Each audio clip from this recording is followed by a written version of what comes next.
in which you need the mandate from the top person in the BCCI if such changes are to happen, and then there was a difference of opinion and then you left. I won't ask you if I'm completely right. Let me put it this way. Am I completely incorrect in what I'm saying? Neither I'll say yes or neither I'll deny, okay? And the thing, I'll tell you one thing honestly, I think when somebody becomes a selector, I don't think you're aware of the constitution of the BCCI. I was not aware. I don't think even the current BCCI selection committee is aware of the constitution of the BCCI. Do you agree with it? Because there is interference from the BCCI in selection matters, isn't there? Because what we are talking about is pressure from outside. Is it good for such interference to happen on selection matters? I don't think there should be any interference anywhere. I think selector's job is to select the team, and selector's job is to pick the best players, and selector's job is to do a job that the team should do well. And I tell you very honestly, I think you don't need even selection committee if you're playing in India. Even if you become a selector, I'm sure you can pick 10 guys out of this 14 or 15. But the crunch thing comes, who should be the guy from 11 to 14 and 15? Because if you miss out one good guy over there, that will reflect, the performance of the team will suffer from there. So there I feel, I think when you're selecting a team, the way I used to think, because I thought probably I'm doing a job and I should do it honestly, and I'm not saying others are not doing it, they are doing a job honestly. But what is important here is to have absolutely free hand, whatever you want to do, but I think that has not been the case. I agree, but you see, I think you're very generous with everyone, but Mr. Amarnath, you know, there was, when you were making that point on Dhoni, about Dhoni's should not continue, there were 8 test defeats in England and Australia. And today there are 10 out of 11 defeats that we have faced.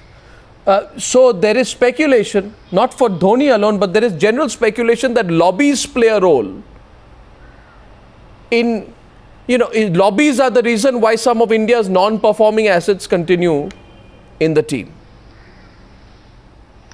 I won't say non-performance people continue for a long time, but see, you have to look at from this angle. One, the contribution of a player, how long I think the guy has contributed to the team.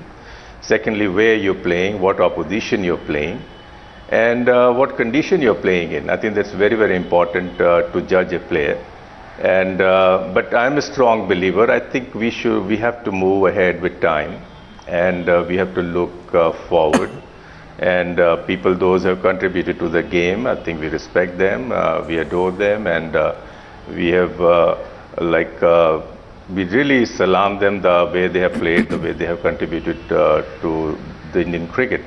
But I think what is important here now, the future of Indian cricket, and I don't think we look ahead. We still live in past memories, we live in the past, the people, those who have done well, where we always expect them to come and play in a similar fashion. It's not likely to happen because cricket has changed. Age has everything to do in life. And I think that way, I think if you just continue to look ahead and be more positive, I think things will get better for the team and for Indian cricket. I understand. So what should Sachin do? Sachin has done, he has been a great ambassador, he has been a great cricketer, he's achieved everything, but I think the way he's playing, I think we see a shadow of Sachin Tendulkar now. We don't see, and I don't expect him to play in a similar fashion the way he has done it in the past. So age is a factor, because he's not the only one. I think if you see the cricketing record or cricketing greats, whether you talk about Javed Miandad or from England, from Viv Richards to Brian Lara or any cricketer, I think once you cross mid-30s, and things become a little bit difficult and a little bit more demanding. And so he's no exception as far as the age is concerned. But he has to think it very seriously, to be very honest. And I personally feel the selector should also have a word with him, that what he wants to do and what are his plans.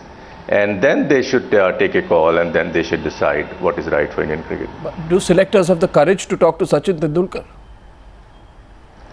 Or the independents, let me put it this way, or the independents to talk to Sachin Tendulkar? No, I think when you're doing a job, you're doing a job. I think you have to think about Indian cricket. I think as far as I'm concerned, names are not important. What is important is cricket and the game.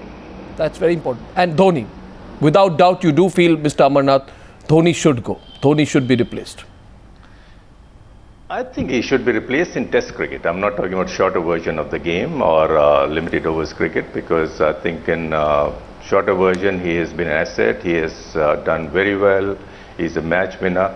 And but as far as Test cricket is concerned, I think the way he's playing or the technique which he has, and I don't see him really doing wonders in Test cricket. Mr. Amarnath, finally, any regrets? You know, I never would ever think of you as an establishment man. You were selector for 1 year. Many people would have compromised, and you were in line to be chairman of selectors. You know, to be chairman of selectors, many people would compromise. Many people would change their line. They would not let things flare up. We've admired you as a cricketer. How do you look back at what you did and what happened? No, I don't look for credits. I don't think that people should appreciate me, what I'm doing. I believe one thing in life, it's a very simple motto I have, which I learned from my parents. Then you do your job and finish it. Neki kar kuएं mein dal. Don't think about it, honestly. And so, like, as long as I was there, I was giving my time, I was doing my job honestly.